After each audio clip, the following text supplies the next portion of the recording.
lately for the past few months, I've been kind of in a bad space mentally, and I guess I've been feeling not very myself and not where I want to be mentally. So I think in order to help myself, I've chosen to be alone, and just spend more time connecting with myself.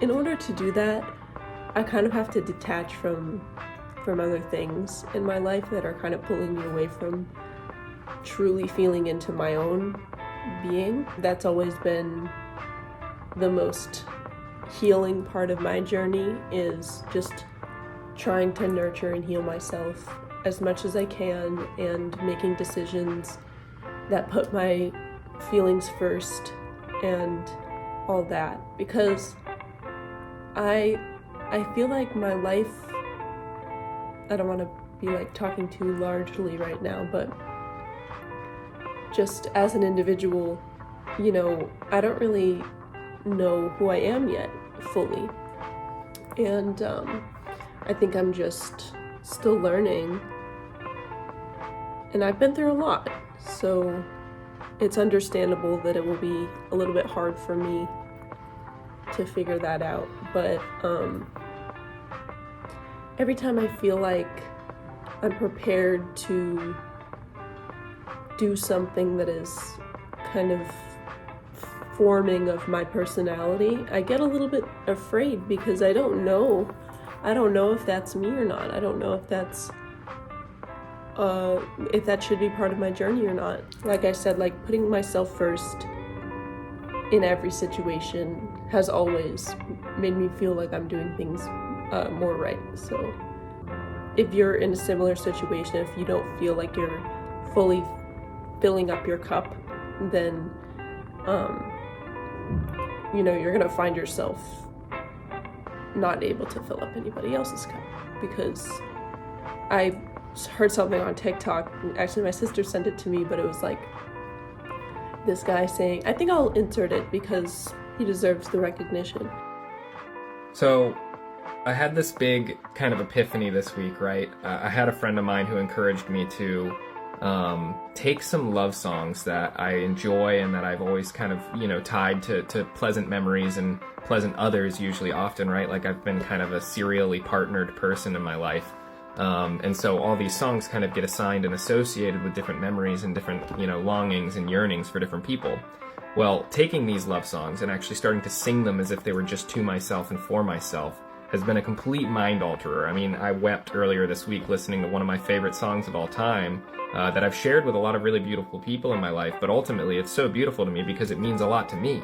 And so when I got to sing to myself that, all the oceans and the forests and the trees, like if I have anything that I can give you, I just want to give you love. Like that's all I have to give. So please, like, are you good with that? Right? And realizing that this whole time I've been someone who's just been so incapable of showing that to myself.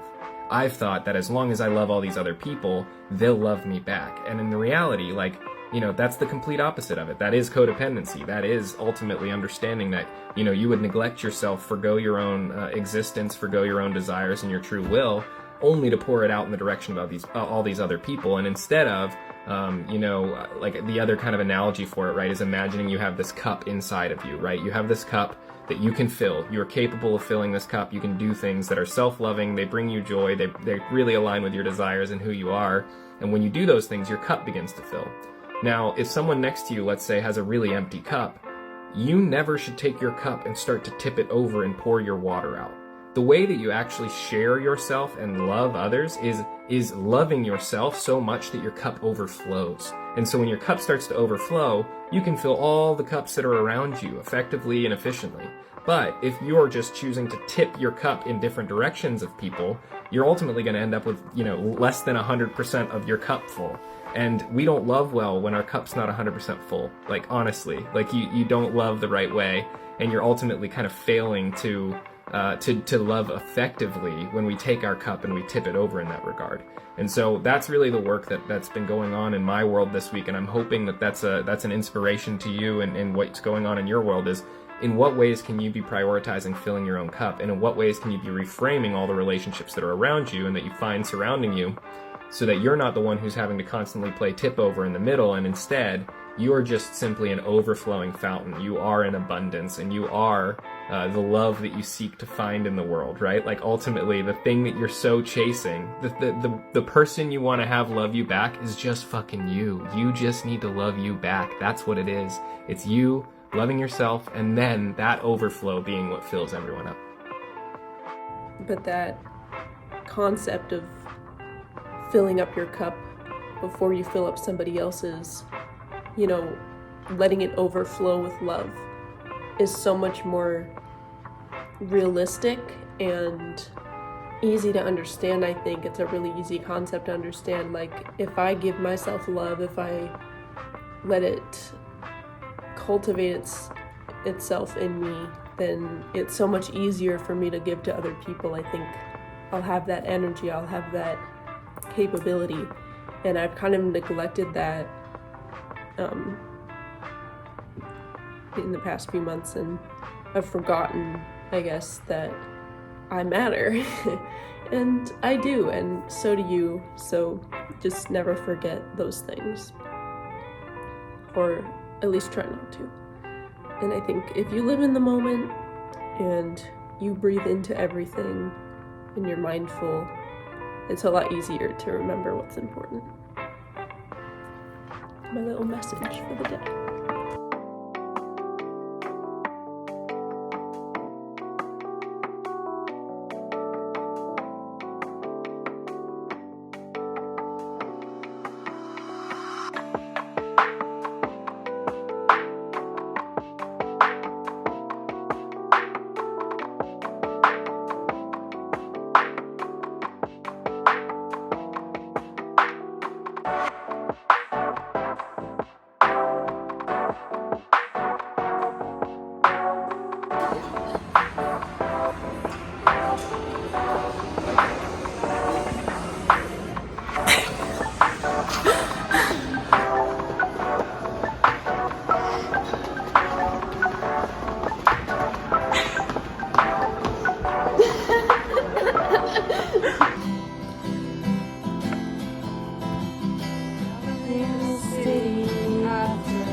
Later say it's all our fault, and they'll give us a talking to, and they'll give us a talking to, 'cause they got years of experience. Living in a den of thieves. It's contagious. It's contagious. It's contagious. It's contagious.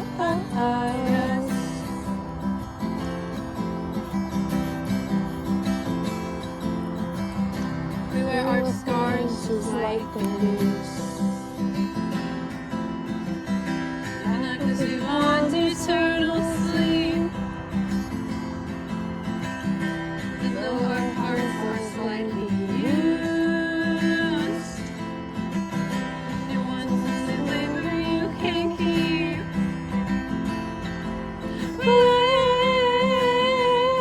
Living in a den of thieves, looking for answers in the pages. Living in a den of thieves, and it's contagious. And it's contagious. Psychology. Contagious.